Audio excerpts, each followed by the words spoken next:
पहनती है उससे आपको क्या मतलब? का अधिकार है।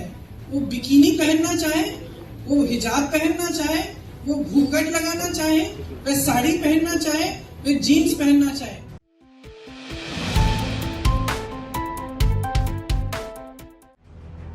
10 फरवरी को उत्तर प्रदेश में पहले चरण के चुनाव का बिगुल बजा और जनता ने नेताओं की किस्मत ईवीएम में बंद कर दी।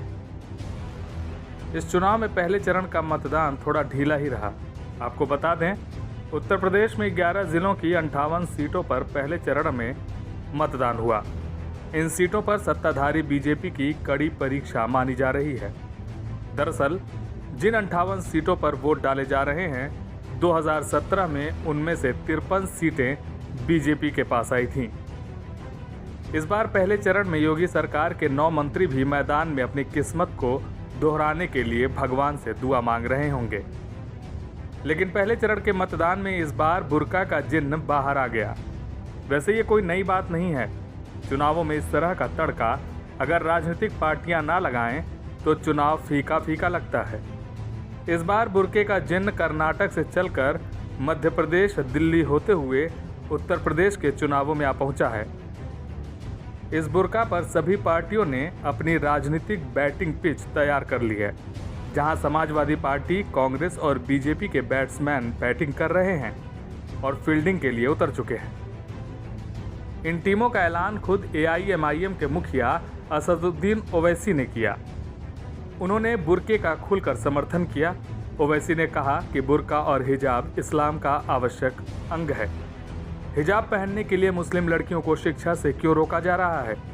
सरकार का नारा है बेटी बचाओ बेटी पढ़ाओ, फिर मुस्लिम लड़कियों को शिक्षा से रोकना ठीक नहीं है। हमारी बेटियां क्या पहनती हैं, क्या नहीं, ये हम पर छोड़ दीजिए। मैं क्या पहनता हूं, मेरी बेटी क्या पहनती है, मेरी बीवी क्या पहनती है, उससे आपको क्या मतलब? आपको कुछ नहीं पहनना है, मत पहनो, मेरे को क्या करना है? क्योंकि सुप्रीम कोर्ट का जजमेंट है। बोलेंगे इसने भड़काऊ बात की, जाहिल लोग। पुट्टुस्वामी का जजमेंट है। पुट्टुस्वामी जजमेंट में सुप्रीम कोर्ट ने कहा कि कौन क्या खाता है, कौन क्या पहनता है, वो तुम्हारी जिम्मेदारी।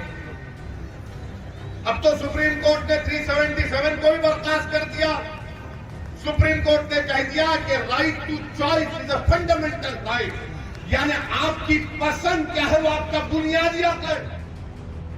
इसके बाद नंबर आया उत्तर प्रदेश में कांग्रेस का चेहरा प्रियंका गांधी, जिन्होंने ट्वीट किया कि लड़कियां क्या कपड़े पहनेंगी यह उनका निर्णय है और यह अधिकार संविधान द्वारा संरक्षित है। गौरतलब है कि कर्नाटक में कुछ कॉलेजों में मुस्लिम लड़कियों को हिजाब पहनकर क्लासरूम में जाने पर प्रतिबंध लगाया गया है। प्रियंका गांधी ने ट्वीट कर लिखा, चाहे वह बिकनी हो, घूंघट हो, जीन्स हो या हिजाब, यह तय करना एक महिला का अधिकार है कि वह क्या पहनना चाहती हैं। यह अधिकार भारतीय संविधान द्वारा संरक्षित है। महिलाओं को परेशान करना बंद करें। लेकिन प्रियंका गांधी को यह सोचना चाहिए कि स्कूलों में बिकनी पहन के कौन सी छात्रा जाएगी। एक महिला का अधिकार है। वो बिकिनी पहनना चाहे, वो हिजाब पहनना चाहे, वो घूंघट लगाना चाहे, वह साड़ी पहनना चाहे, वह जीन्स पहनना चाहे। इसमें कोई राजनीति की बात नहीं है, ना होनी चाहिए। पर स्कूल में बिकनी कहाँ से आ गई प्रियंका जी? स्कूल की बात है, वो शैक्षिक संस्थान की बात है। वहाँ पर बिकनी कहाँ से आ गई? देखिए, आप बोल बोल करके कुछ भी कह सकते हैं। किसी का अधिकार नहीं है कि वो एक महिला को कहे कि तुम ये पहनो। आपको मैं कह रही हूँ वो स्कार्फ उतारो, स्कार्फ उतारो। मैं स्कूल में नहीं हूँ, मैं प्रेस कॉन्फ्रेंस में हूँ आपकी। जहाँ भी हो, मुझे क्या अधिकार है आपको ये कहने का? नहीं है, सिंपल प्रेस कॉन्फ्रेंस। खैर, प्रियंका गांधी ने बुर्का पर अपना जवाब तो सबके सामने रख दिया, लेकिन विवादों से वो बच नहीं पाई। वहीं इस पिच पर अब बैटिंग करने की बारी बीजेपी की थी। ओपनिंग करने आए बीजेपी के कद्दावर नेता सुब्रमण्यम स्वामी ने एक प्राइवेट टीवी चैनल में कहा कि हिजाब मुस्लिम का महत्वपूर्ण भाग नहीं है। अगर आप मुझे दिखा दें कि हिजाब मुस्लिम का महत्वपूर्ण भाग है तो मैं पहला इंसान हूँगा जो हिजाब पहनने की वकालत करूँगा।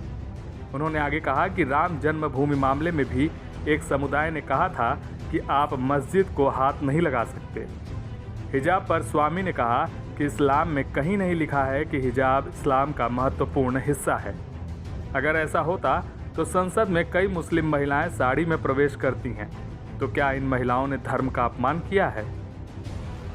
समाजवादी पार्टी को इस मुद्दे पर सबसे ज्यादा किरकिरी खुद उनके अपने कार्यकर्ताओं ने करा दी। इस बार दूसरी तरफ भारतीय जनता पार्टी के उत्तर प्रदेश प्रभारी अनुराग ठाकुर के ट्वीट किए वीडियो के बाद यह मामला गर्मा रहा है। वीडियो में साफ तौर पर देखा जा सकता है कि सपा कार्यकर्ता एक रास्ते में जाती युवती की पीठ पर पार्टी के प्रचार का स्टिकर चिपका दिया। उस युवती को जब एहसास होता है कि उसकी पीठ पर कुछ चिपका दिया गया है तो वह परेशान हो जाती है। बाद में वह स्टिकर हटाती है। वहीं मौजूद लाल टोपी लगाए एक अन्य कार्यकर्ता स्टिकर लगाने वाले का समर्थन करता दिखता है। वह कहता है कि बहुत बढ़िया, बच्चा बच्चा कंफर्म हो जाना चाहिए।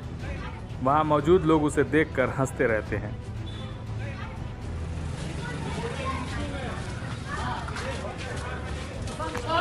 बहुत बढ़िया।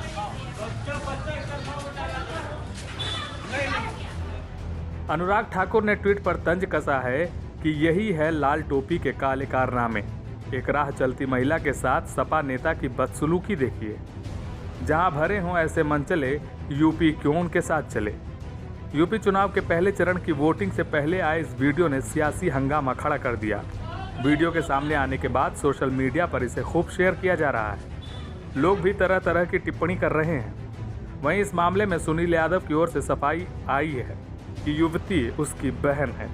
वह उससे हंसी मजाक कर रहा था।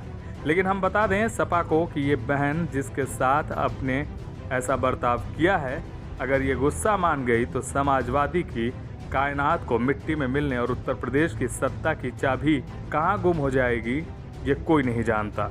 खबरपीडिया ब्यूरो रिपोर्ट।